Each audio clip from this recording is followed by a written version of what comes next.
lie to you? 3 goals in succession, Sir Chris Hoy. Making an impression, Ronnie Ancona. And their team captain, David Mitchell. And facing them tonight, sports fan, Gabby Logan. Yes man, Danny Wallace. And their team captain, Lee Mack. And here's your host, Rob Brydon.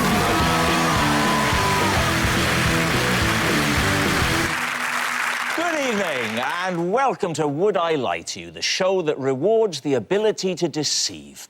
In medieval English courts, the truth was tested by ordeals of fire and water, on the basis a truthful person would be protected by God, who would then let them live a long and fruitful life until they died of syphilis, aged 22.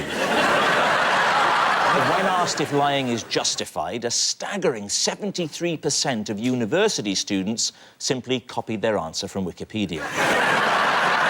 And so, to round one, Home Truths, where our panellists each read out a statement from the card in front of them. To make things harder, they've never seen the card before, so they've no idea what they'll be faced with. It's up to the opposing team to sift the fact from the fiction. So, Chris, you're first up. Please reveal all. I have been approached by NASA to be the first man to cycle on the moon. Lee's team? My first instinct is, why? Because, obviously, you can't go that fast on the moon, so it would be a waste of your talents. They may as well take you, Lee, with all respect. And I'm imagining that your insurance is a lot higher than your insurance.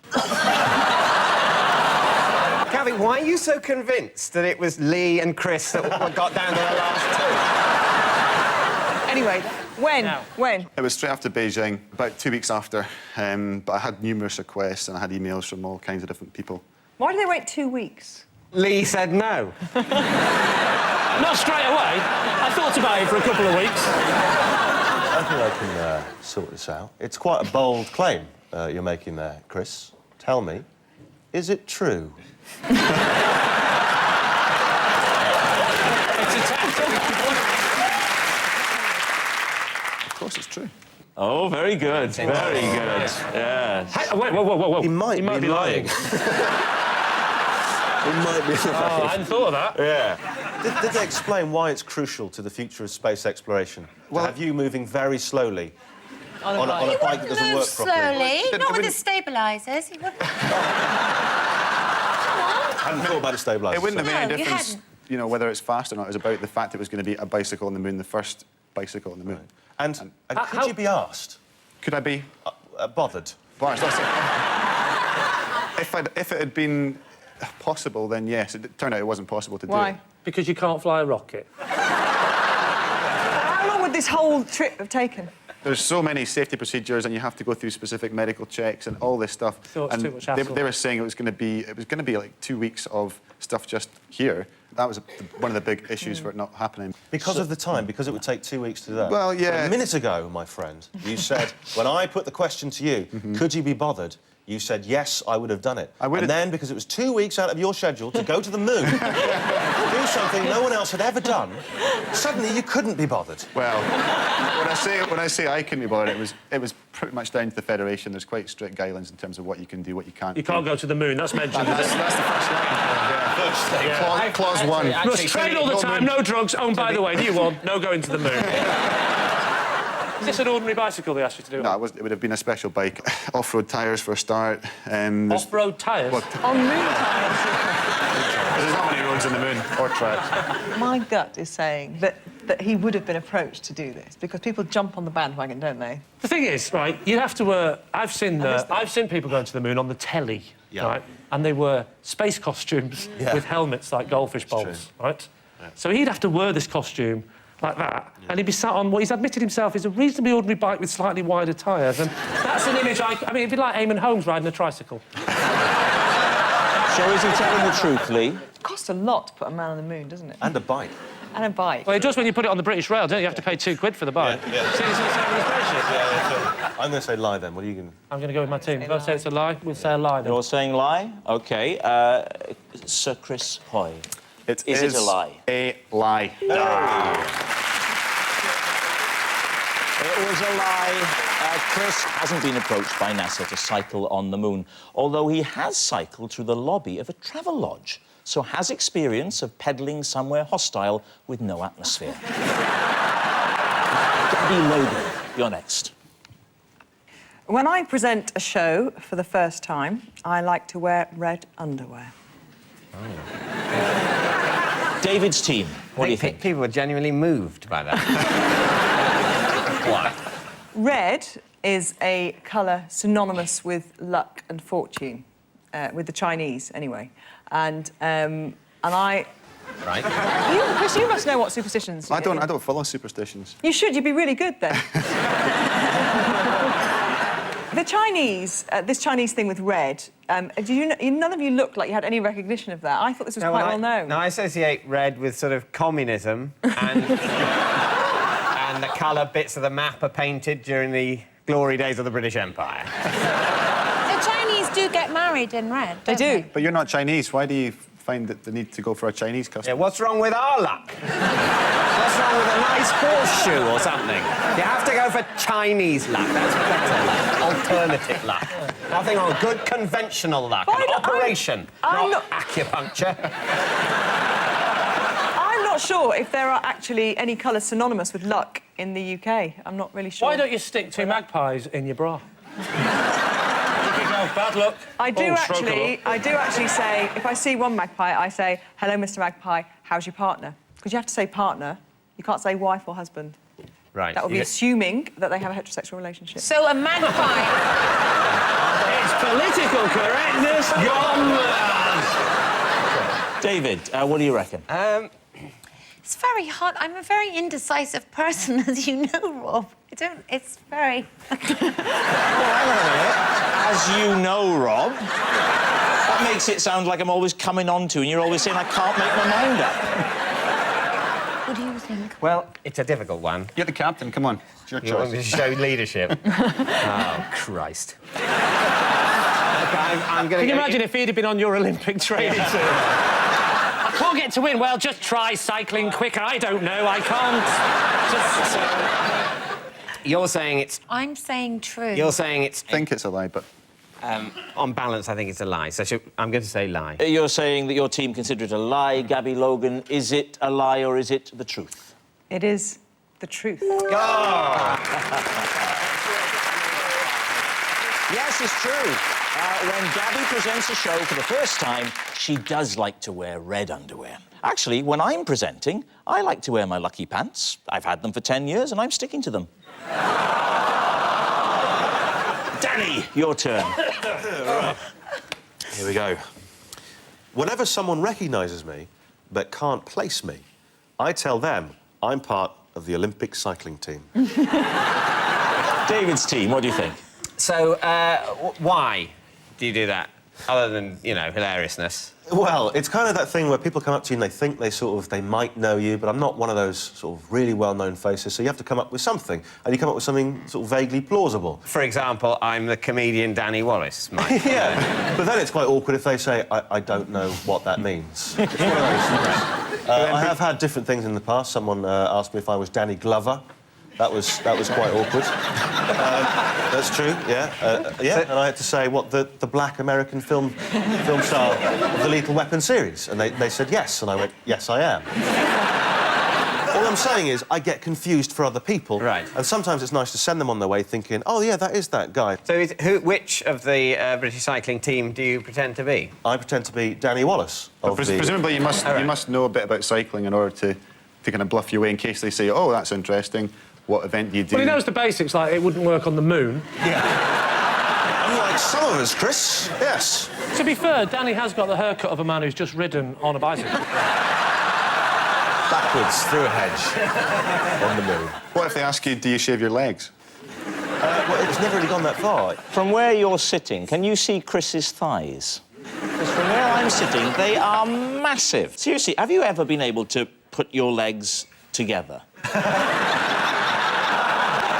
I don't want to insult your legs, per se, Danny. Yes. It's just that if you are an Olympic champion Yes. cycling, Yes. then that is going to have some notable effect on your physique. Let's not forget, I'm not actually on the Olympic cycling team. So you can't go, well, your legs aren't big enough for a start, and also you don't shave them. That's a lie. I think it's a lie because I think it's a lie. Yes. I mean, why not just say who you are? It just comes down to Danny's impish sense of fun. I think we all think it's a lie. You all think it's a lie. OK, so, Danny Wallace, truth or lie? It's a lie. Yes. As we suspected, it's a lie. I could have been part of the Olympic cycling team if it hadn't been for my lack of training, determination, fitness, and bike. Our next round is called The Ring of Truth, in which I read out some amazing celebrity facts, and all our teams have to do is decide whether they're true or not. So, David's team, take a look at this. Can I have 2 people from the audience, please? Going to form a world greatest escape. Please check the bag. Check the bag if you see any trapdoors.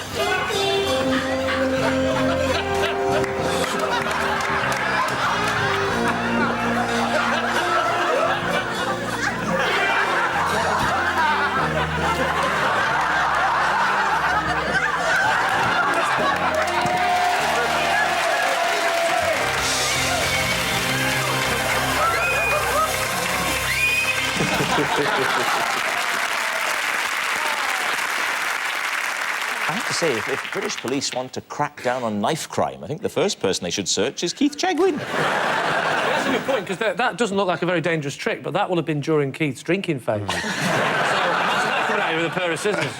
Yeah, I think if anyone that drunk comes that close to me with a knife, I'd be glad to be in a bag. Here's the related fact, then, for David's team. Prince Charles became a member of the Magic Circle when he auditioned using his cup and balls trick. I think we all know that it's got absolutely nothing to do with testicles or anything. And so there's really no need for people to be tittering away about that sort of thing. I think this is true. He wouldn't have the time on his hands to practice magic. He's got such an important job. This was in 1975, all David. the things he's got to do in his day. He's got to talk about the buildings and make all the biscuits. And then I suppose he'd probably find a bit of time, actually. He said, I met him twice, and he said the same thing to me twice. Did he juggle 2 his years balls apart. with you? What did he say? He spent ages talking to somebody. It was a line-up thing, and he was talking to the person next to me for about 20 minutes, and he got to me, and he went, do you know him? It's eminently possible. You know, Do you he's got a feel lot that? of time to piss away. So, I mean, look at him. At least it keeps him off the sauce. You know? You're saying it's true? Well, let me surprise you by telling you that it is true. Prince Charles did become a member of the Magic Circle after auditioning with his cup and balls trick. In fact, Charles still practices magic and regularly makes his crown jewels disappear inside a horse box.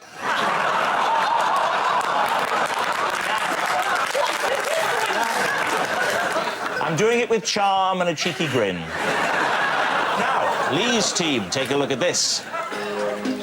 The automatic public convenience, commonly known as a superloo, plays music, is centrally heated and washes itself out after it's been used. Tramps try to use them for a night's sleep. Prostitutes use them for their business. They're in there for 15 minutes and then it's all over. The door opens automatically after 15 minutes. Homosexuals use them. People leave shopping bags in there, wallets, their briefcase, anything at all. Anything you think of carrying with you in the day, you'll usually find in the lavatory sooner or later. I know the Bee Gees haven't done much recently, but is Robin Gibb a toilet attendant? Here is the related fact, then, for Lee's team. Gary Barlow has a microphone installed in his downstairs bathroom to record new song ideas, as it's where he feels the most creative. And it isn't just a loo, it is a proper downstairs bathroom. There is a bath in there as well. Well, Gary Barlow strikes me as no-nonsense, salt of the earth, you know, common sense. I trust him. I trust Gary Barlow. And he seems to be, in his pursuit for excellence with the Noble Ballad, putting lots of electrical equipment in a bathroom so that his loved ones risk their lives for his art. Yeah. I don't think Gary Barlow would do that. Yeah, it's just a bit like having a toaster in the bathroom because it's where you get peckish. Yeah, yeah. That I would believe about Gary Barlow. Has anyone met Gary Barlow? I have. What did he say? Met him when I did Top of the Pops. He was very, very calm. He talks like Ringo Starr now. Hello, I'm Gary Barlow. What do you reckon? Is it true? What is your gut saying? It said no. It said said it's no. a lie. It said it's a lie. I'll go with that. Your tummy tells you it's... Yeah, lie. Well, then I'll go with my team and say it's a lie. You're saying it's a lie? I am. It's actually a lie. Gary's biggest number one was Back for Good. His biggest number two was backstage at the Sheffield Arena after a prawn madras. Which means, at the end of that round, it's Lee's team in the lead by 4 points to 2. Our next round is called This Is My, where we bring on a mystery guest who has a close connection to one of our panellists. Now, this week, each of David's team will claim it's them that has the genuine connection to the guest, and it's up to Lee's team to spot who's telling the truth. So, please welcome this week's special guest, Sylvan.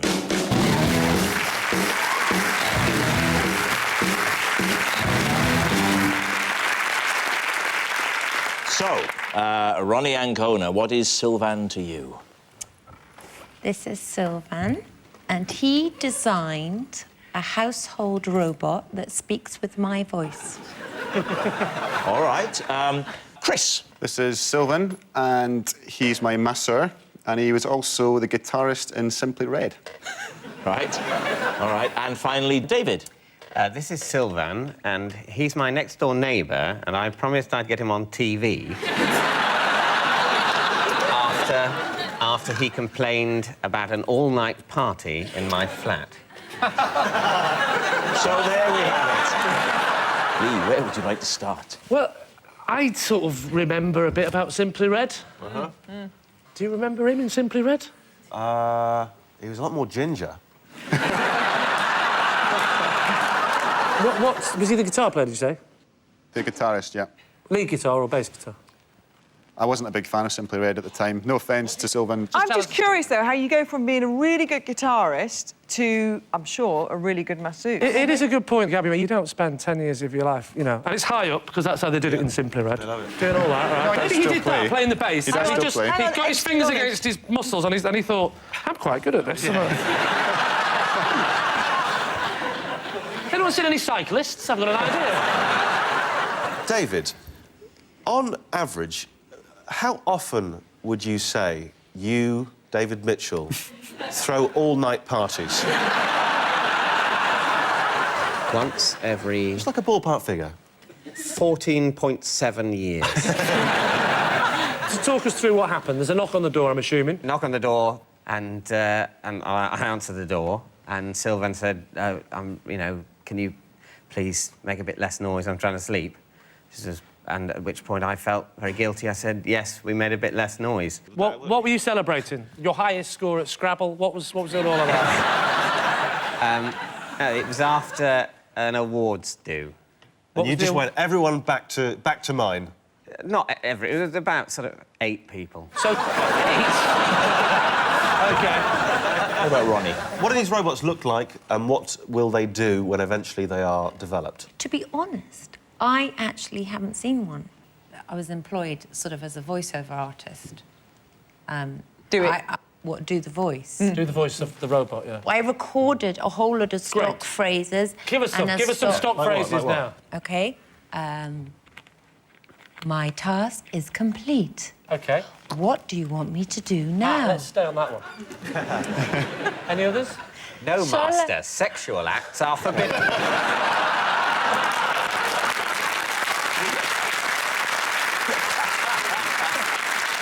you say, David? I feel like I've just been turned down by C3PO.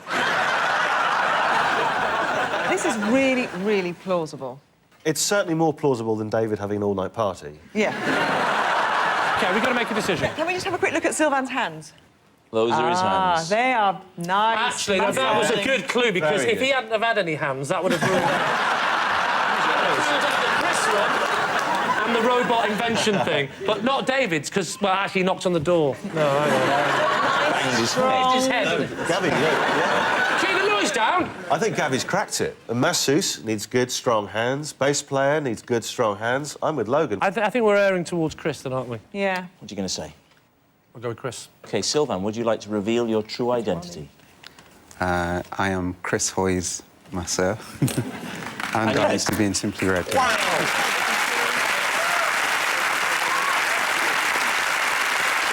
I have a little knot here. Could you just come and have a little go? Well, no, put some effort into it, man. Don't just lean over. My God, David could have done that. Don't. Sylvan, thank you very much indeed. Thanks, Congratulations.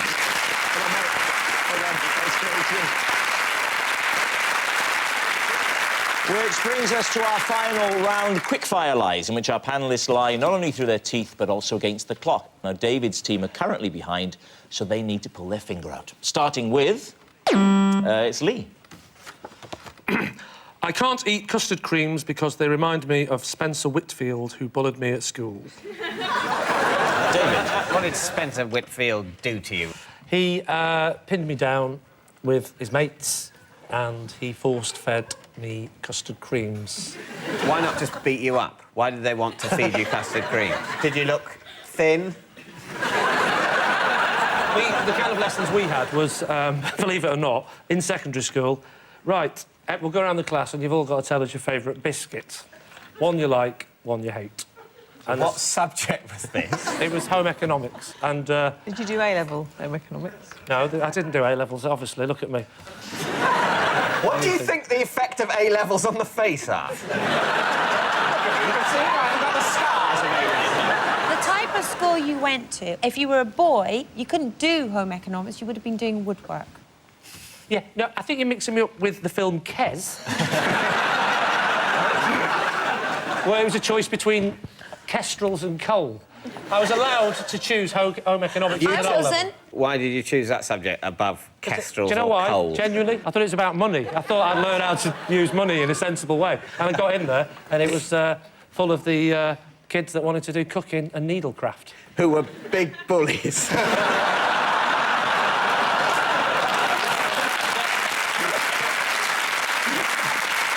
So, David, what are you going to say? I don't think it's true, really, but... No. You're pretty set on it being a lie. OK, fair enough. Lee, is it true or is it a lie? It's a lie. Next. David. The only concert I have ever been to was by Shirley Bassey. And where was that? It was at the bit of Wembley that's not a football stadium, but is nevertheless a very large The tube station. No, I think the arena. The arena. Mm-hmm. And who did you go with? I went with a friend of mine called John. And what period was this? It was the 18th century. I think about 7 or 8 years ago. Was she surprisingly good? She was pretty good. She was incredibly loud. You don't expect that, do you, at a concert? Can you remember any of the songs she sang? I think she sang all the, like, Goldfinch. She definitely sang Diamonds Are Forever as well. And I can't help thinking you know nothing about Shirley Bassey, but you've watched a lot of James Bond films. I can't believe you've never been to a classical concert. OK. So what do you think, Lee? It's I'm it's a curious I don't one. know. I can believe David doesn't strike me as the type of person that would go to loads of gigs. Yeah, so it is possible that he's not been to a concert before. It's a lie. Yeah. What do you think, Gabby? He's very clever, though, isn't he? Well, he's not that clever. I mean, it's all a facade. I'm actually the clever one. The gut. This is an act. When we go backstage, I'm like, David, marvellous performance, and he's like, they fell for it again, didn't they? So we're saying... I think, like you, it's a lie. OK, my team say it's a lie, so we'll say that that is indeed a lie. You're saying it's a lie. OK, David, is it true? It is true.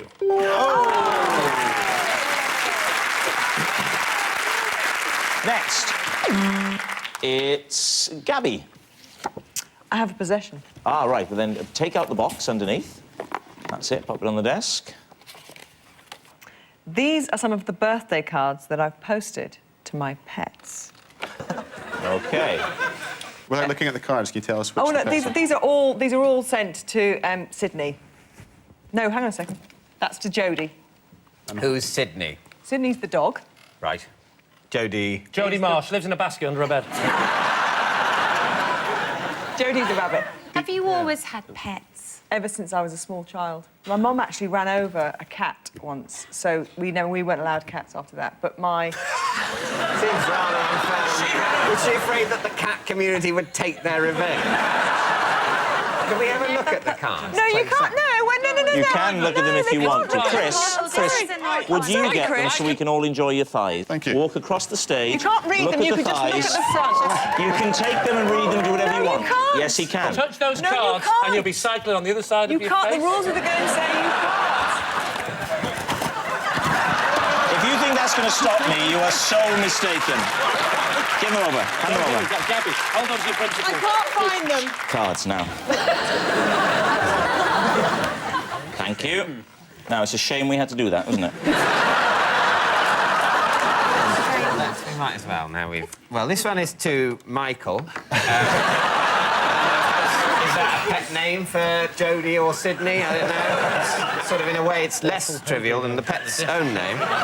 This is to Sherbet. Why is this one to Sherbet? Because Sydney's real pedigree name is Sherbet Arundai Grunchfeld. Really? And why didn't you mention that? Rundai. Grunchfeld. That's his official name. Sydney is a nickname, and in an official birthday card, you use a Sherbet shortening of the Arundai. official name. Who's Michael? Michael. OK, look. No, Jodie the rabbit does this dance where she goes, oh! And we said, she looks like Michael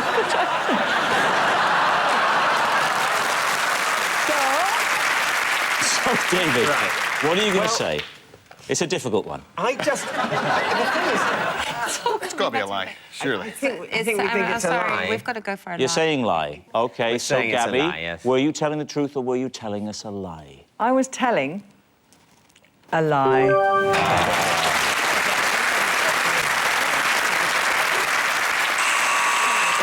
And that noise signals time's up. It's the end of the show, and I can reveal that David's team have 5 points and Lee's team have 5 points. It's a draw!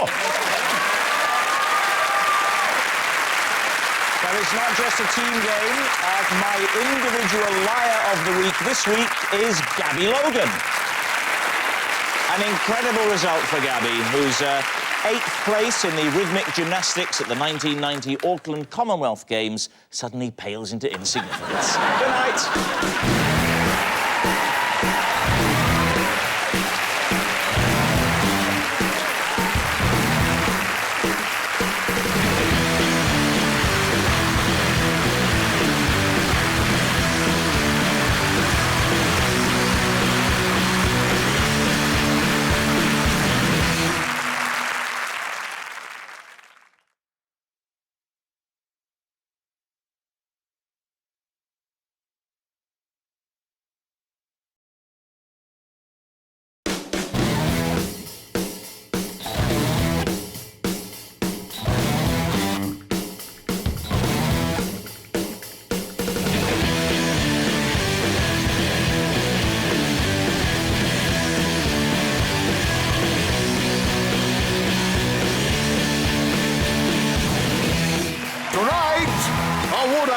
To you, made to measure, Trinny Woodrow, comedy treasure, Reese Shearsmith, and their team captain, David Mitchell.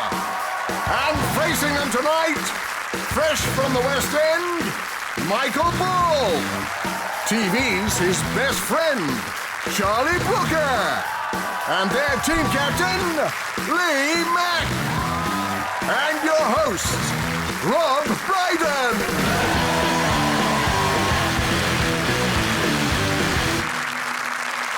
Good evening, and welcome along to Would I Lie to You, the show all about lies and lying. Now, according to research, the most common lies are about affairs and money. So, men, if you do spend the night with another woman, don't make things worse by lying to your wife about how much she cost. When you give someone a fake smile, you don't use the same set of muscles as when you smile at them genuinely. It's easy to tell the difference. A genuine smile is the one you get from your dear old mum as you walk up the path to the care home on a Sunday afternoon. A fake smile is the one you give her back. And so, to round one, Home Truths, where our panellists take it in turns to read out a statement from the card in front of them, and to make it particularly difficult, they haven't seen the card yet, so they don't know if it contains a truth or a terrible, terrible lie that we've made up for them. Michael Ball is first up. Michael, great. what would you like to tell us? Thank you. I have a three-part ritual I have to adhere to before I go on stage. David's team, how true is this? OK, what are the three parts? Firstly, there's a sweet that I have to have before I feel comfortable. A sweet? A sweet. Part two? Part two is... I may have to hurry it. Is putting on a spray. Is spraying me with... so I smell nice. Insecticide. I smell nice for the ladies and gentlemen. Right. What spray? What spray? Madame Rochard. Because I'm in Hairspray and she's a woman, and so I put. So it's a recent thing since you were in Hairspray. It depends. It's theme. A different smell for every thing I do. What did you do when you were in Cats? I didn't do Cats. What's the third part? And the third part? Tapping. Tapping. Tapping. What do you tap? Tapping. Parts of my body. I don't think we need to go any further. Can you demonstrate? Yes. You go there, and then you go there, and your hands. Right, tapping your hands, yeah. Well, there we are. There are lots of people around the country, just like Michael, who need your help. Please send whatever you can. David's team, what do you think? This thing about tapping, I know about tapping, and you started doing it correctly and then you stopped because I thought, are you giving too much away if you continue tapping correctly? But you didn't even do this. This is where doctors do it. It's probably not. If you have a lung disease. To be fair, he's never claimed to be a doctor, I think. Well, there was the once, but... That was just to get you to the next stage, wasn't it? There can't be a perfume for every character you play in musicals. No, I wouldn't have thought so. Yeah, but it could That's be... what you're saying. No, I said for this character. Yeah, you're Yeah, wrong. Madame Rochtat, whatever you called yourself. Is it real? Yeah, but it's not one you'd associate with Hairspray. I'd associate Charlie or something with Hairspray. He does that in the dressing room as well, actually. Those were the old days. My feeling is that it's a lie at the moment. I think he's telling the truth. So you're drifting, When pushed on the towards a fingers, lie? it was too vague, yes. Well, it's 2-1. We reckon it's a lie. You're saying it's a lie. Yeah. OK, Michael, what is the answer? It is, in fact, the truth. So, yes, it's true. Michael does have a three-part ritual that he has to carry out before going on stage. Lots of stars have little rituals. Amy Winehouse always has a small glass of dry white wine. Then a large glass of brandy. And then 1.5 litres of meths. Trini, you're next. Oh, okay. Marks and Spencer's mannequins are based on my body. Just the female one. I was going to say, not the men's department. Surely. How did this work? Did you have a mould of your body? What you do is you do a, like a plaster of Paris on your body. Hang on, say this really slowly. A man takes this gunk and he... Why did they want you? So I used to model. Is it the head as well, or just the body? No, the body, but the... Yeah. They didn't bother doing your hair? No, they did my hair, but it was... So they basically decided that you'd be the right body to advertise, but they went, we don't want the face look. Is that what you're doing? Did you look different, like, when you were a model? Were they going, we'll go with the body look? What's wrong with the face? I had acne, actually. I had very bad acne. Well, they could have sanded it down. Not you. No, the model. I mean the model. They cast the face and then they get a bit of, like, grade 2, Just shave off the acne. What? Does it hurt when they peel it off? Is it like, you know, when you pull a plaster off quickly? Is it like Before that? they put on the plaster of Paris, you're wrapped in saran wrap. But then you'd get all the lumps, wouldn't you? No, from you the don't. ceramic? I tell you, I've had it done a few times. You do. Well, you think about it. I had it for a show I was in called The Woman in White, and it would all buckle, and then if you poured something in on that, you'd get all the lines on it. I'd have thought. Well, you could just sand it off like the acne. Yeah. So, Lee, what do you think? All right. Why I don't think it's true is that surely mannequins come in different sizes, because otherwise... No. No? No, clothes come in different sizes. And they put the right size on the mannequin to make them look as attractive as they possibly can. I love boys discussing fashion. Wait, you got... Oh, hang on, Charlie's off. You got cast before, didn't you? You were cast for a big set of fake breasts for a show, weren't you? No. That wasn't me. He was talking to David. Yes, I'm sure you got fitted for a prosthetic set of breasts for In a show. your fantasy, darling. God, did I dream that? Because if you that would be your body. We think that's a lie. OK, is it fact or fiction? You did it. You've got the experience. It is a lie. Marks and Spencer mannequins are not based on Trini's body. But it's true, isn't it, that Susanna did provide the inspiration for their large sacks of potatoes. Rhys, your turn to confess. For a summer, I worked at a funeral director's that offered themed funerals. What's a themed funeral? Give us an example of a theme. Well, you can have a medieval one. How does a medieval funeral work? You have it when you're 26.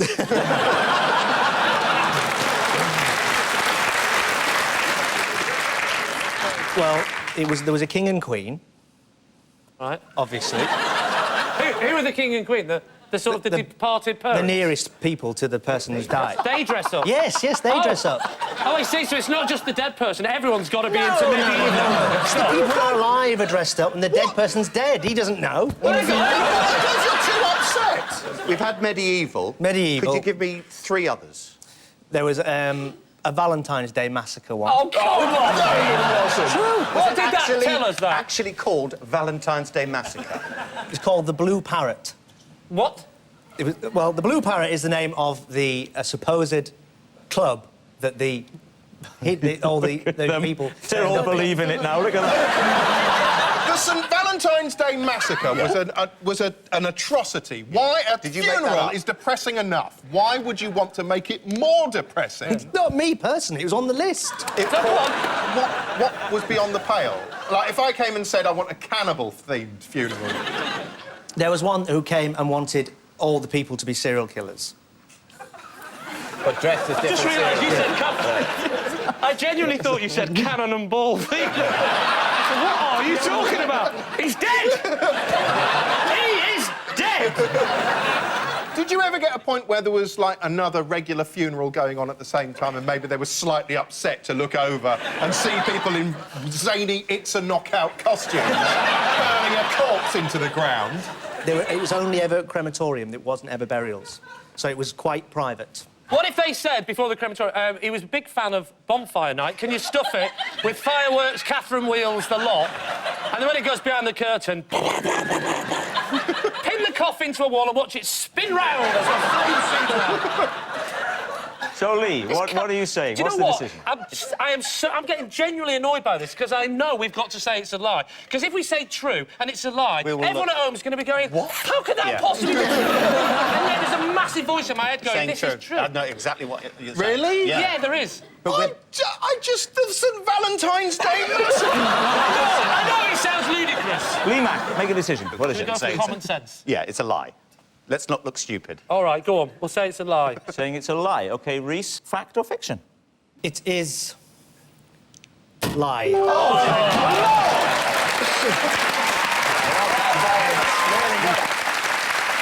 It is indeed a lie. Reese didn't used to work at a funeral director's that offered themed funerals. Actually, I plan to put my ashes, while still hot, in one of those council wheelie bins. That'll show them. Charlie Brooker, you're up next. For 6 years, I pretended to a girlfriend that I was partially deaf. Seems reasonable enough. David's team, what do you think? After how many years of going out with her did this start? Shamefully quickly. Was by pretending to be partially deaf how you clinched the deal early on? Are you saying I have to use pity to attract people? I'm saying you might have used pity. I'm not above it. Did she have a very irritating habit that precipitated your going deaf? Yes, talking. She was talking about something that was very important to her, some emotional thing. Right. And she said you weren't listening to me and got very upset, started crying, and so I thought I'll lie and tell her I'm deaf in one ear.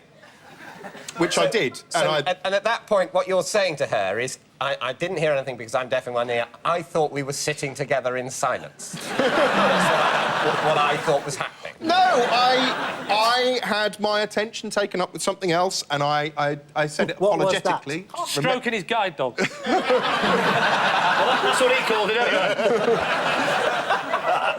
Did you elaborate on why you were deaf in the ear after you had to go? What was your reason? I said that when I was a child, I had nearly drowned when I was like 4 in a swimming pool, and this had left me deaf in one ear. I clearly tried shaking my head, and I felt quite bad because I told the lie early on, and then I had to maintain it.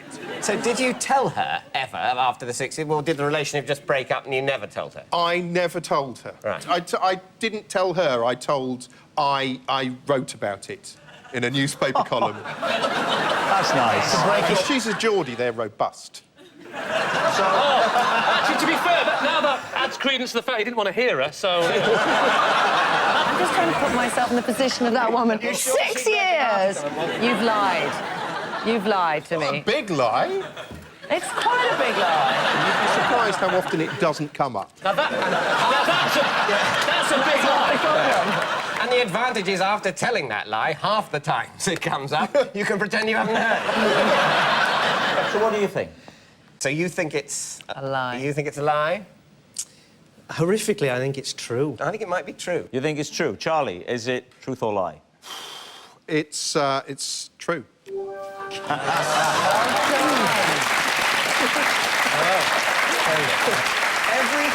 Everything that you just told us is true. Yes, I'm afraid. I'm afraid it is. And it was terrible. It was such a burden. Oh, poor you! Yeah.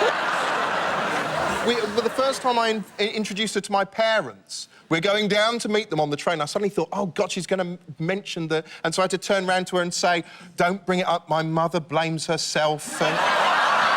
I didn't want to lose her. I was desperate. Having told this terrible lie, I was locked into it. I daren't tell her I was going to... Can't you see the fact? Don't you find that moving? You, cold-hearted monster! I'm not having this! You can't call us cold-hearted. You've lived People make 6 years... mistakes, David! Yes, and for which they must be punished! So yes, it's amazingly true. Charlie did pretend to a girlfriend for 6 cruel years that he was partially deaf. Ironically, like all his other girlfriends, she was partially sighted. Our next round is called The Ring of Truth. I'll be offering the team some bizarre celebrity facts, but are they true, or did we get them from Wikipedia? Lee's team, take a look at this clip. We do a bigger one for the trucker, for the really hungry person, which consists of a steak and kidney pie, beans, tomatoes, chips, mushrooms, fried potatoes, 2 thick bread and butter, and it comes up really heaped well up on a plate. Like egg and chips, bacon and chips, sausage and chips, corned beef and chips, egg, bacon and chips, everything what goes with chips. I should say what they didn't show you there was the toilet, where Gillian McKeith was spending one of the happiest days of her life. So here's the related fact, right, for Lee's team. Christina Aguilera once followed a strict diet where every meal had 4 food items. 1 crunchy, 1 soft, 1 hot, and 1 cold. Lee's team, could that be true? That's not very specific, is it? There are more specifics. They had to be bold coloured, you know. Example meal, right? Raw red pepper, which would be red and cold. Steamed broccoli, which would count for green and hot. Scrambled eggs, yellow and hot. And raw carrot sticks, which, as we all know, are orange and cold. They're not cold, they're crunchy. That's 2 crunchy things. The pepper's They're cold. cold as well, unless you've heated them up. Yes, I know, but, but the system is 1 crunchy, 1 soft, 1 hot, 1 cold. So don't start talking about something that might coincidentally be cold and crunchy. That's just confusing. Its selling point was its crunchiness, I'll give you that. In this instance, the carrot's there playing the crunchy role. The crunchy role. And could say to the pepper, oh, actually, I've done cold as well, but today I'm on crunchy. All right, I've been crunchy, but today I'm cold, you know. But any food can be served in all of those ways. You're quite right. No, a grape cannot be crunchy, you idiot. Have you never... Don't talk to Michael Ball like that. Yeah. He was in Chitty Chitty Bang Bang. What have you ever done? What if you froze a grape? Hey, listen, I sat through him in Chitty Chitty Bang Bang. I know worked harder. It's all right, I have an Olivier Award. I think it's true. Because that's the sort of stupid thing that people like her do to give their life some purpose and meaning, is come up with a set of arbitrary rules, something for them to think about while they're sitting on their thin arses.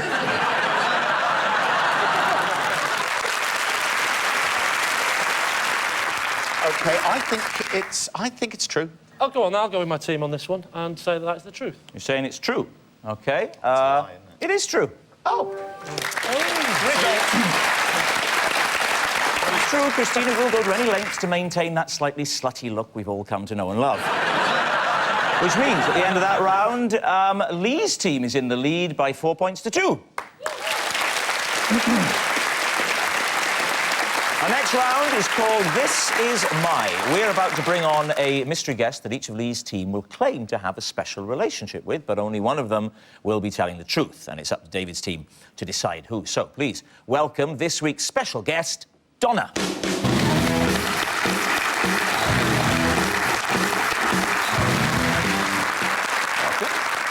So, Charlie first, what is Donna to you? This is Donna, who's teaching me basic home maintenance. All right. Lee, what is Donna to you? This is Donna, and she saved my life when she threw me a life belt after I fell off my boat. OK. Michael, what is Donna to you? This is Donna. She has been my #1 superfan since she was 17. She even has a toilet seat cover with my face on it. Michael has a fan. David's team, who would you like to start with? Michael, when did you start your relationship with your fan? I have a relationship with most of my fans. How did you get to know Donna? Yeah. I've seen her at the front of crowds of audiences that have come and waited at stage doors, and you sign autographs, and you stop and you have a chat. Some shows only Donna turns up. Only Donna is there. So what makes Donna your #1 fan? Well, a number of things. I released a charity single, and so she went and bought them all in a shop and then sold them on at her school. Isn't that illegal? Open-air concerts, she'll always try and be the first down the front, so she'll go into training prior to the gig so that she can get there first. Do you have, like, a #2 fan and a #3 fan? Well, it's no. No, everyone's #1. Charlie, what sort of home maintenance tips are you being given? Very, very basic ones. My home's a mess, and I'm not very good at sort of maintaining, you know, looking after anything in my house. So an ex-girlfriend paid for me to have these lessons where I basically learned... It's basic stuff. Do you mean like how to change a plug? Yes, well, yes, that was one of the first things we did. Right. I've only, to be honest, I've only gone 3 times, and where do you go? Where do you go? Gone where? It's just in a community centre down the road. And are you doing it for a magazine article? No. No, I'm doing it because I'm a pathetic human being. Charlie, what is the first rule of Home Maintenance Club? You don't talk about Home Maintenance Club. Yes, Lee, tell us the story of your boating trip. Where was the boat? The boat was on the River Thames. Were you by yourself? Well, I was actually with my dog and one other person. Why does the dog come first? What? Right. Why does the dog come first? That's exactly what my wife says. Right. Why do you introduce me like that all the time, Lee? This is my dog, Pickles, and one other person. Who was the other person? My wife. How fast a boat is this? I'm not a boat expert. Well, it's a twin-engine, 28-foot Furline Sun Fury, and as we all know, they can go up to 45 knots, but on the Thames, as we all know, you can't break 6 knots. Just to give you an idea of how fast 6 knots is, if someone is walking beside you and you wave to them, you're committed to it for about 2 hours. Right. And how did you fall in? Well, I was actually trying to go round the side of the boat to undo the gas canister at the front so we could make a cup of tea, and I went down the side and slipped. Why didn't your wife try to save you? Yeah. She can't swim. And what's Donna got to do with it? She hasn't appeared yet in this story. Yes. Well, Donna was on another boat coming the other way, and I slipped in, and then she just threw me the ring. And she did So what? your wife, because she can't swim, also won't throw you a life belt? So what do you say? What is she? Trini? I think when Donna came in, the only person who didn't look at her was the guy in the middle. His name is Lee Mack. Yeah. Trini! He's a popular Trini, comedian. will you stop treating me like staff? No, I can't decide between Michael and Lee. I don't believe Lee would go boating very much. And Why wouldn't I go boating very much? Just doesn't Well, suit you. Why? All right, then she saved me when I was trying to chase after a whippet. Reece, do you have any suspicions which way this should go? I think that Lee is telling the truth. You think Lee? Yeah. OK, that let's your go answer? with Lee. OK, Donna, would you reveal your true identity? I'm Michael's #1 fan.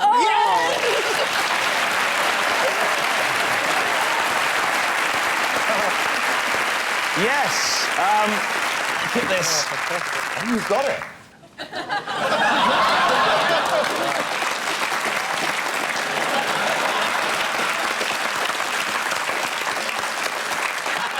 We say congratulations to Donna, and thank you very much indeed for coming, Donna. Thank you.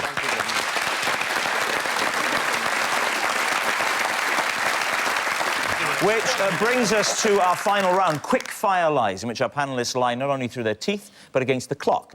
David's team are currently behind, so we're going to give them one last chance to catch up, starting with... That's David. 3 members of the Cabinet subscribe to my Twitter feed. Please explain for some of the less with-it crowd what a Twitter is. Well, Twitter is a website where you can essentially leave messages of up to 140 characters. All right. OK. And no longer. OK. Lee's team. You made it sound so dynamic. I can see why it's so popular. I can't. Why did you sign up? Because someone on it was impersonating me. What? Someone on Twitter was pretending to be me and putting messages on it like, going to peep show production meeting, everyone there is an arsehole, which I did not wish to be published under my name. And who are the Cabinet Ministers? They are Andy Burnham, the Culture Secretary, Alistair Darling, who is the Chancellor of the Exchequer. Can you say Exchequer like that again? Chancellor of the Exchequer. And Alan Johnson. If this is true, is it any wonder the financial crisis we're in? How many followers do you have? About 27,000. What sort of information would you be giving that's so interesting that they're going to sign up to follow you, of all the people in the country?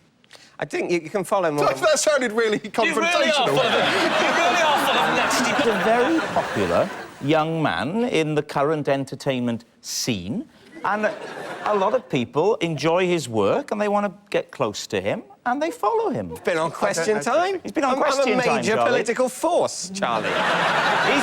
Wait, let's have a guess. It's a lie. I think it could be true, actually. I think It's a lie! If anybody is talking through the internet to Cabinet members, it's Dave Mitchell. He's not talking. I'm on there. He doesn't really say much. Frankly, you're boring on there. I think it might be true. Are you saying true? You can say that if you want to lose the game. OK, it's a lie. OK. No, I think it's a lie. Charlie? It must be a lie. I don't know Absolutely anything. convinced it's a lie. I think it's true, and I'm going to go with you two, but particularly you, if it goes wrong. OK, you're saying it's a lie. David, is it true? It is a lie. It is a lie. Very big lie. There are not 3 members of the Cabinet who subscribe to David's Twitter feed. I, myself, don't get all the fuss about Twitter. I think people have forgotten the simple pleasure of just sitting down and talking to friends on Skype. And next, it's Lee. I kept my car running for 2 months by cracking an egg into it every day. David's team, is that possible? When you say cracking eggs into it, where do you mean in the petrol tank or in the... In the petrol tank. Oh, you fool. Do you know nothing of cars and eggs? Not egg-running cars. Well, if you, in a car, you have a radiator. If the radiator cracks, all the water comes out. Yeah. But, interestingly, if you put an egg in the radiator, it congeals. And it seals the hole in the radiator because the egg cuts and... So why didn't you go and get it fixed? Well, that's a good question. See, Trini, I couldn't afford it. So I thought, it's about 150 quid to get the radiator replaced now. It was my first car. So the eggs must have cost you 100 quid. No, they weren't free range, darling. No. I'm talking really So you cruel didn't... eggs. Did you do an egg a day? Cruel and cheap, they used to be called. Did you do an egg a day? I can pump out 50 a day was the advert. Who needs to move his head? That's where the advert... Who needs to move his head? 50 a day, that's me. So what do you think? Is it true or is it a lie? Can't be true. What do you think? I think it's a lie. Oh, OK, David. lie. You're saying it's a lie. Lee, tell us the truth. It is, in fact. True. Well done. Oh, yes. Very good. It's very, very true indeed. Lee Mack's motto is if there's a job worth doing, it's worth doing haphazardly with some farm produce. And that noise signals time's up, and it's the end of the show, and I can reveal that. Tonight's winners are Lee's team by a massive 9 points to 2. Brilliant.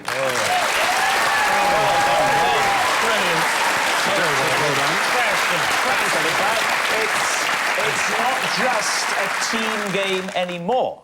My individual liar of the week is Michael Ball. Oh, that's very kind. Yes. Michael Ball, whose biggest lie prior to tonight was love changes everything. I can tell you from experience, Michael, that what actually changes everything is having your girlfriend come home to find you prancing around the bedroom in her underwear. Good night.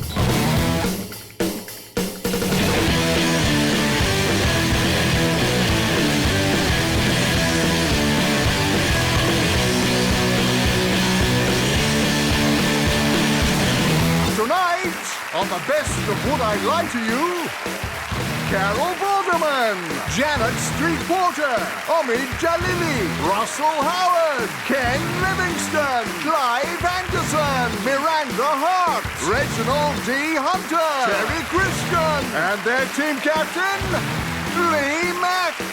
And facing them tonight, Jamelia, Stephen Mangan, Claudia Winkleman, Marcus Brigster, Fern Britton, Davina McCall, Joe Brown, and their team captain, David Mitchell, and your host, Rob Brydon. Good evening, and welcome to Would I Lie to You, the show that rewards the ability to deceive. Mark Twain said, if you tell the truth, you don't have to remember what you said. Well, Twain, I just write down my lies and keep them in a file. Then colour-code them so I can see who I told the lies to. Then I have them cross-referenced with another file in case I meet someone else who might have heard the lie. And I have the files maintained by a full-time secretary in my lie library who's on call 24 hours in case I need a spreadsheet of the lies to be emailed over. And so, to round one, home truths. Carol, you're first up. Please reveal all. On Countdown, if I worked out the number puzzle before the time was up, I used to play a little game. That's where I've seen you before. So, David's team, what do you think? What little game? Well, on the numbers puzzle, you know, you used to do the press the target and the number, and then the target And then there's a would come time up. limit. And then there'd be 30. You had 30 seconds to do something. Yeah. Well, most of the time, I'd get the answer before the clock started, so I had 30 seconds. Before the clock started? Yeah. What I used to do, I used to get my pen that I would write on the board with, and I used to go round all the props boys, and I used to make them tap the end of my pen, and how many could tap the end of my pen in 30 seconds was the game. So, how many props guys were required in the production of Countdown? Well, Joe's been on Countdown a lot, so you know how we have someone like Harry or Vince or Stan who do the water pouring. Carol. And then we had. Oh, yeah, had. Tap the pen! Yeah. They're probably sat there. Was this not distracting to the poor contestants who are trying to do some maths if out of shot? Slightly out of shot, yes. I feel sorry for this new girl that's doing the numbers, because all the props guy must be going, oh, you'll have great fun on this show. They would have said to her on the first day, are we going to play Touch the Pen? And got fired for sexual harassment. We always played Touch the Pen with Carol. Well, I'm sorry. I'm just not like that. David, what are you and your teammates thinking? Well, what I doubt is whether you would be allowed, when the contestants are trying to work out the maths, to run around the studio getting men to touch your marker pen. So we think it's a lie, I think. I think we do, yeah. What a surprise. OK, Carol, is it truth or is it a lie? It is true. Now then. Oh. And do you know what? It actually is lots of fun. So, you seriously did this? Do you know when I was being really cheeky, I'd take the top off and then they all got dirty fingers? I think you just like to behave outside of society's rules, don't you? I wouldn't be surprised to find out you're an enthusiastic dogger.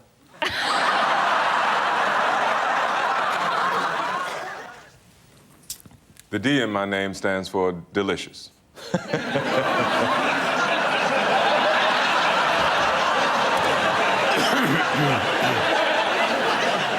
Obviously, why?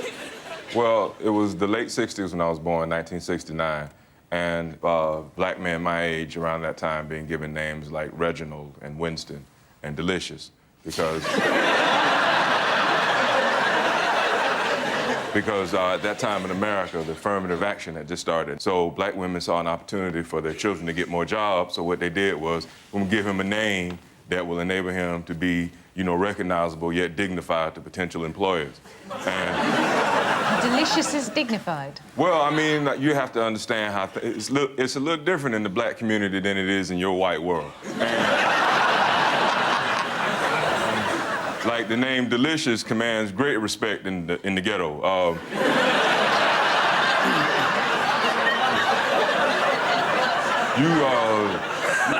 You probably don't listen to much rap music, do you, Fern?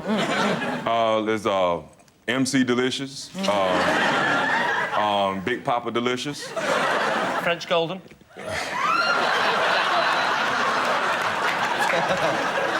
And where did Reginald come from?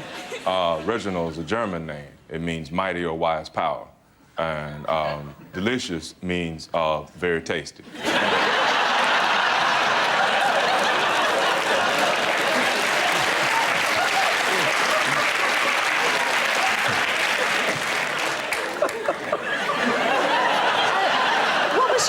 father's name? My father's name is Homer. And what was his middle bit? He didn't have a middle name. No. He grew up in the 30s and 40s, and it was very tough times for black people, and he couldn't afford a middle name. And do you have brothers and sisters? I do indeed. And what are their names? Well, there's Brenda, there's Kathy, there's Oliver, there's Scrumptious.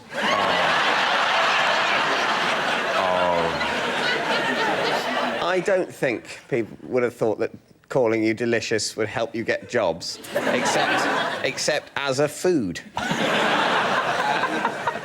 Well, I think, shall we say it's a lie? I think that's what we're... You're going to feel stupid when it's true. So you're saying it's a lie? Yes. OK, Reg, is it the truth or is it a lie? It is a lie.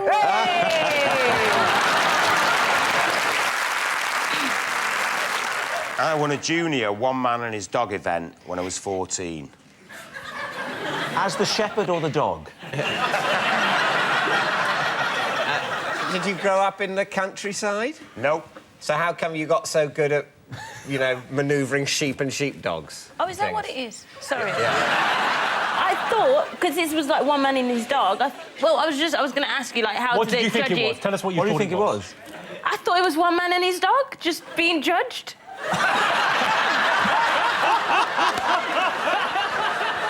No, I did. Sorry, I didn't know. What is it? What it is sheep herding. Yeah, using a dog to... Come by, all of that. All that. You've gone from novice to expert. You had to take it over hurdles, through, like, different, you know, like, round a run. You had to look after it, had to be well washed and everything. That's dog agility, mate. That's not... Yeah, well, it's not. I just pictured you in Crufts, then. How come I haven't won? He's well washed. No, I mean it... I can't do more than wash it, can I?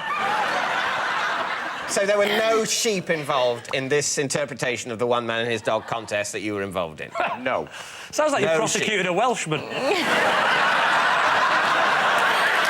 Rob, no disrespect. Was it inside or outside?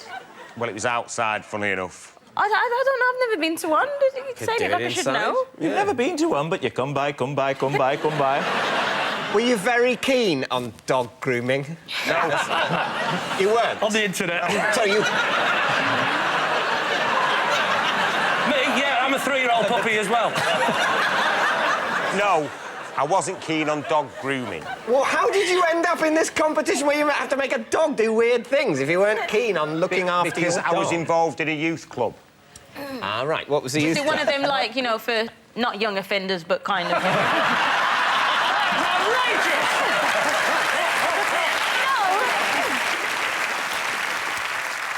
I think this is a lie. I think it's an absolute lie. He didn't train the dog. There was no sheep. I mean...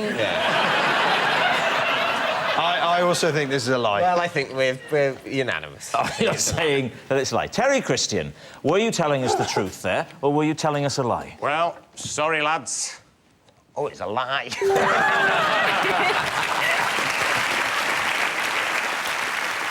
Of course it was a lie. The last time someone found a sheep in Manchester's city centre, the locals thought they'd captured a cloud. Now, for David's team, take a look at this. Right, somebody has phoned up. Yeah. Somebody called Dave, asking if we've got any sales jobs going. Get him in. OK. Sometimes an individual can make the difference. Look at Julius Caesar. Hannibal, not Lecter, but Hannibal, the commander. He made a difference, didn't he? Defeated the Romans, and he was an individual. Well, this bloke could be the same, and we've got to get him here to listen to him, see what he's got to say. See? OK. You tell him it's an introductory interview. OK, we want to find out a bit about you. We want to find out what kind of personality you are, what makes you tick. Yeah, I'll phone him now. Hello, is that Dave? Oh, sorry, someone's given me your number, but I think it's the wrong one, mate. Well, I'm so sorry about that. Let's see if he wants a sales job. No, you don't sound right.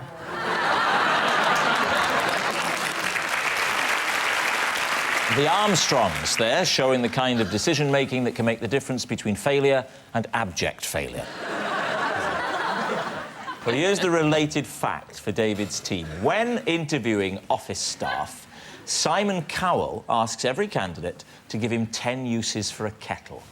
The idea came to him after a Harvard professor, that's a university in America, Lee, told him about the type of questions they ask applicants during the university admissions process. And he decided to ignore those and just to ask about a kettle. No, this is one of the ones. Apparently this is one of the ones, because it makes you think on your feet. Well, there's almost nothing that you can't believe he'd say in order to try and seem in some way different or interesting. He depresses the hell out of me. Yeah. That failed audition for the X Factor still rankles, doesn't it? Still rankles, yeah. Apparently this is how Danny Minogue got her job, isn't it? Because she really impressed him with an unusual use, because she uses the kettle to melt down a face and remould it every minute.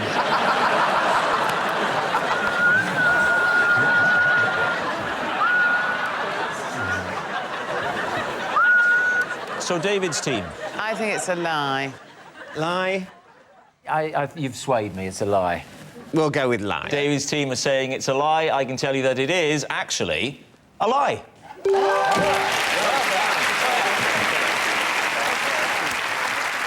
Mick Jagger has been asked by a company if they can sell his ashes in collectible egg timers when he dies.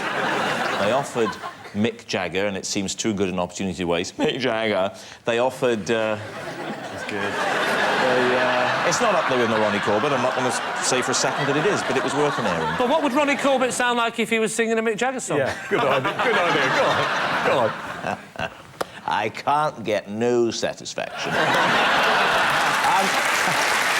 In Australia... It was in Australia... Don't try and look like you weren't pleased to be asked. David, time to make a decision. So we're going to go with true? You're saying it's true. All right. Well, let me tell you this. It is true. Please welcome this week's special guest, Sadie.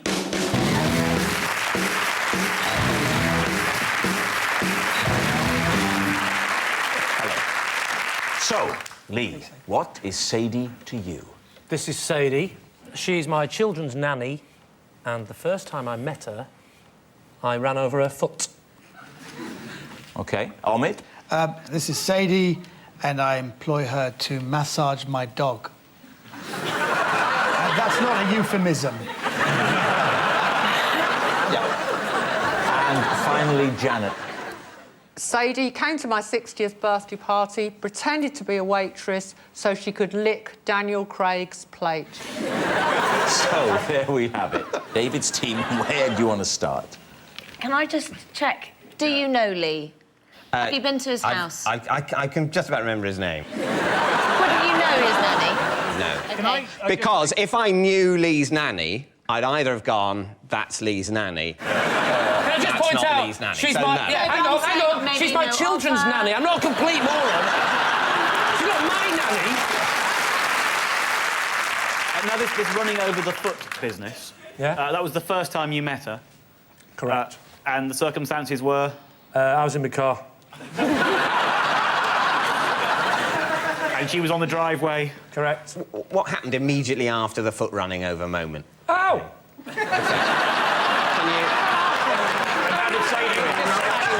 Can you roll that forward? Ow! That was my foot! You see, she's laughing quite a lot now, as if, like, I have to laugh, he's my employer. Yeah. But this wasn't, as it were, how you met her. You didn't run over her foot and say, you look like you might be a good nanny. It was the first time she'd arrived at the house. I'd never met her before, because my wife... Your wife had interviewed her and... Yeah, and I can finish my own sentences. I'm really good at it. my wife had interviewed, actually, you're correct, yes. Tell me, why do you have to get your dog massaged? First of all, it's my kid's dog. We've had the dog for about 7 years. They wanted to get a masseuse because of arthritis. It's a spaniel. We've had it for 7 years, so in dog years, it's about 42, so it's quite early, and I didn't want to pay for a masseuse, but it Couldn't killed somebody the else dog. learn to massage instead? It's a very It's quite it's a highly expensive. skilled thing. It is. It's about £35 a session. And how long are you going to have to do it until the dog dies? We don't know. It may be indefinite. You know you can have a dog put down for 30.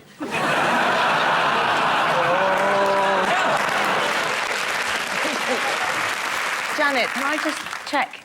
Sadie came round to your house, she pretended that she was a waitress, she wanted to lick Daniel Craig's plate, and you didn't just chuck her out and go, you are completely weird, you're leaving. No, I don't care. She was not There was a lot of people at the party, and Sadie was at the party. Daniel Craig was at the party. Sorry, so Sadie was invited to the party? Yes. The waitress act was in order to gain access to the plate? Yes. So what she did is instead of approaching... I didn't go through the ins and outs of it. I was Why not? Because it was my bloody birthday. I was getting trashed. I was having a good time, like anyone ill tonight would do. You know, just because you're 60, love, doesn't mean you can't, you know, get off your trolley. The question is, why do you think that Sadie, instead of using her position as a party guest to talk to Daniel Craig, which is legitimate in a party, I think you'll agree... Go on, have him. Really getting all my wit now. Do you want some? No. Have you met anyone famous in your career? Really famous? If you met Daniel Craig, could you actually speak? No.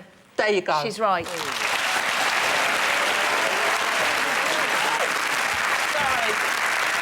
Are you going to walk over and stand there in answer to every question from here on in? We're all a bit scared now. Yeah. No, hey, I'm most scared because I'm closest. All right, we need an answer. So David's team is Sadie, a nanny whose foot Lee ran over, Omid's dog masseuse, or a plate-licking pretend waitress at Janet's party. Janet absolutely couldn't look at Sadie when she walked in, and I thought maybe that was because she really had licked it embarrassingly. It's just an odd thing. I mean... I'm leaning... I think it's Omid or Janet, and I'm leaning towards Janet on this one. Right, I'm going Janet. OK, well, let's go Janet. You're saying Janet? OK. Sadie, would you like to reveal your true identity? Yes, I posed as a waitress. Yes, I cleared Daniel Craig's face away, and yes, I licked it clean.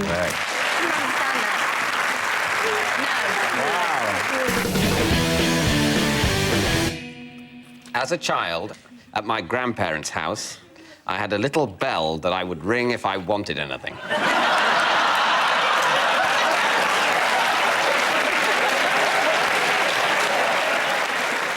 Only at the grandparents' house? Yes. Not at home? Because your parents didn't play that shit. You know?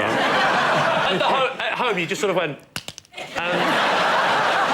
So what years are we talking about here? How old were you? About 6. What were the things you wanted when you rang the bell? More chips. A glass of orange squash. Sense of purpose in life. Are you asking us to believe you had orange squash rather than servants pressing fresh orange juice for you? In many ways, the level of my poshness has been exaggerated. Welcome to my world, Sonny. Well, the level of your poshness has been exaggerated. So, Lee's team, what do you think? We'll say that that's true. You're saying it's true. David, is it true or is it a lie? Well, it is, in fact, true.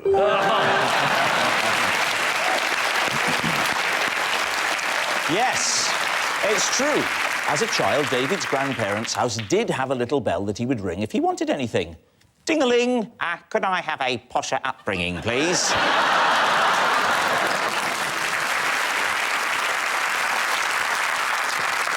If you give me any date before the year 2000, I can instantly tell you what day of the week it was. Bollocks. Is this something you learn, or is this the kind of, you know, Rain Man type thing? No, I had to learn... You learned how to do it? Learnt the system. What's the system? The system is, what you do is you actually just learn. You sat there trying to think of a system, and what you're clamping for is you actually just learn what day of the week every day is. I can't go back to, like, 14 BC, right? But I can do it right the way back to the sort of 1920s, 1930s. And what you do is you learn a midway, so you learn one particular point in 1955, 3 months in 1955, you learn it off by heart those 90 days. And then there's a calculation that you can do to plus or minus. What's that calculation?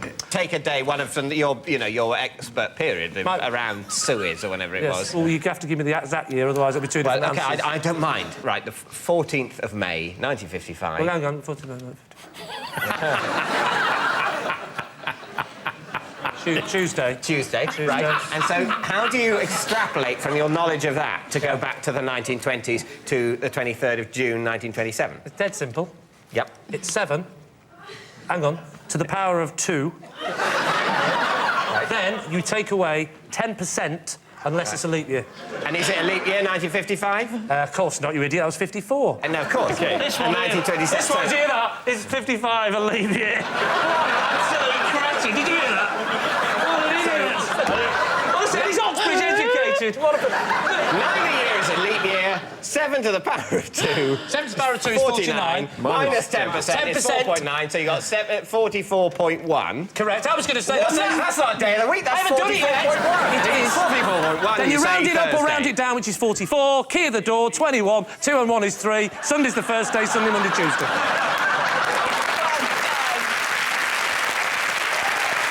So, David. Lie. You're saying it's a lie? OK, Lee, are you telling a lie? Of course I'm telling a lie.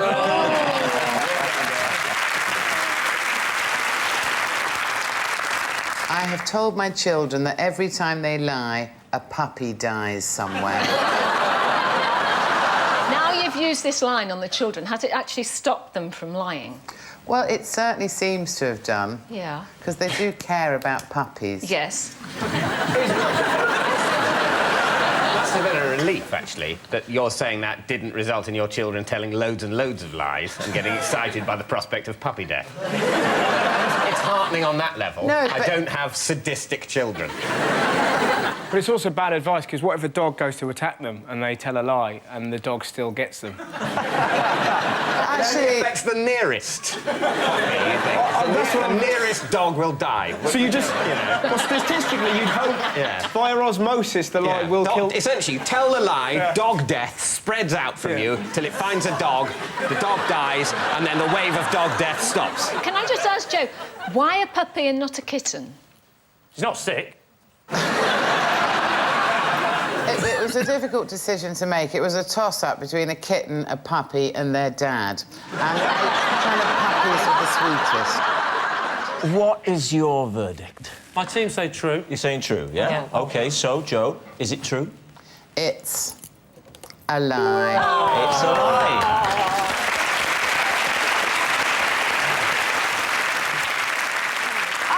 Possession. Now, there's a box just behind the stage there, Claudia, if you'd like to get the box. Hold on, bear with me.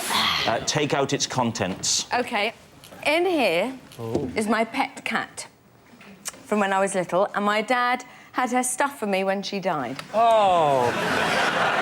Here she is. I'm going to just pop her on the desk there, Claudia. Was she run over?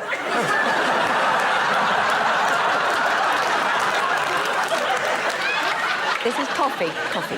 And she was my most loved pet, and she died when I was 14. I could even get upset about it now. Yeah. And... How did you... Go on, then. You can get upset. But you're happy to exploit her on a light entertainment panel show. Did you want your father to stuff your cat? No, once but it I was died? so devastated. I was so upset that she died. My dad, as a present, gave her to me, all stuffed, and she came to my wedding. Sorry. Came to your wedding? I think Lee, not of her own accord. Was she a bridesmaid and came down on a trolley down the aisle? I just don't believe Claudia, even in Claudia's world, which I love. I love your world. However, this is a step too far. I just don't believe... Well, that's pretty convincing.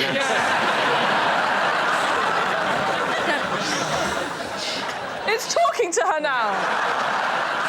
Time now for Lee to make a decision. She looks like a very lovely but slightly unstable woman, and I'm going to say that that's true. You're saying it's true? OK, Claudia Winkleman, is it true or is it a lie? It is indeed a lie. Oh, what a shame.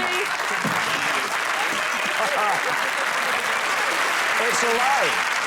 I have made a CD of the sound of my kettle boiling, and I play it every night to help me get to sleep. Lee's team, is that possible? Why would that help you get to sleep? It reminds me of my grandmother because we were always caravanning when I was little, and she'd be up later than me, and the kettle would be just boiling on the gas stove, and I could hear that little hiss and whistle and the bubbles. I had it done for me by the sound people at work. You Really? absolute liar. You're trying to tell us. All I'm picturing is a man now with his big things on, going like that, in 5, 4...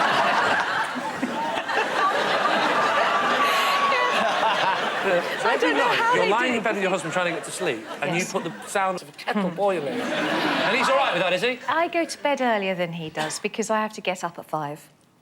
Right. For what? To switch the kettle off.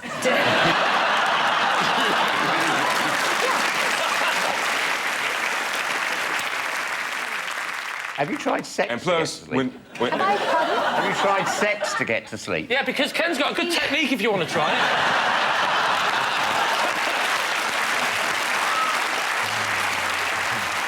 What do your kids say about this CD?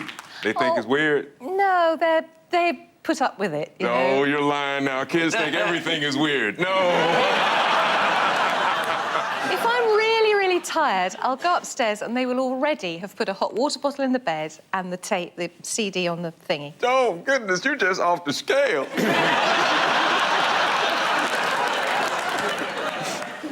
So, Lee, what are you going to say? We'll say it's a lie. You're going to say it's a lie? OK, Fern, reveal all. It's a lie.